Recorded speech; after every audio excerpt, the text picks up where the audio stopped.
We're back with national news with the apparent second attempted assassination of former President Trump. The focus this afternoon is once again on the people tasked with protecting our political leaders. But this time around, the Secret Service managed to stop the would-be shooter. NBC's Hallie Jackson reports on the Secret Service being in the spotlight again.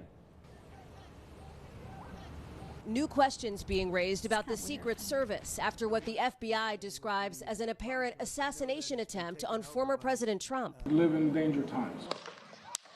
It comes just about 2 months after the first one at a rally in Butler, Pennsylvania. This time, officials say an agent opened fire after spotting a rifle near the former president's golf course in South Florida while Mr. Trump was playing. He's not the sitting president. If he was, we would have had this entire golf course around it. The Secret Service did exactly what they should have done. The agency has added personnel to Mr. Trump's protective detail since the Butler shooting, and they're also including more bulletproof glass at certain outdoor events. Lawmakers in both parties praising the Secret Service for its quick response while questioning whether more should be done. We need to be taking a serious look at whether we are allocating resources correctly.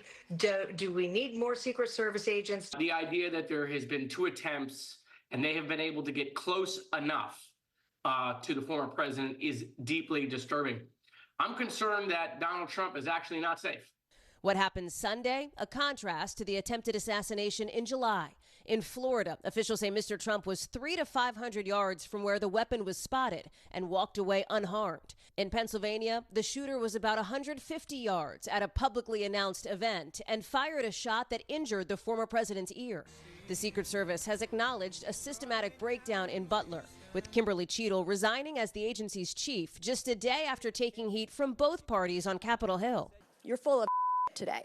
If you have an assassination attempt on a president, a former president, or a candidate, you need to resign. Just days ago, the acting Secret Service director briefing lawmakers about the Pennsylvania attack after a bipartisan task force opened an investigation. Are you confident that today Donald Trump and Kamala Harris are safe given their security details? Well, we're working to help restore the confidence of the American people, and that's actually one of the things that this task force takes very seriously. In the meantime, President Joe Biden told reporters this morning that the Secret Service needs more help and called on Congress to take action. God, the president's okay. I think we got a full report so far. We're down there tonight. But one thing I want to make clear, the service needs more help. And I think the Congress should respond to their needs if they in fact need more services.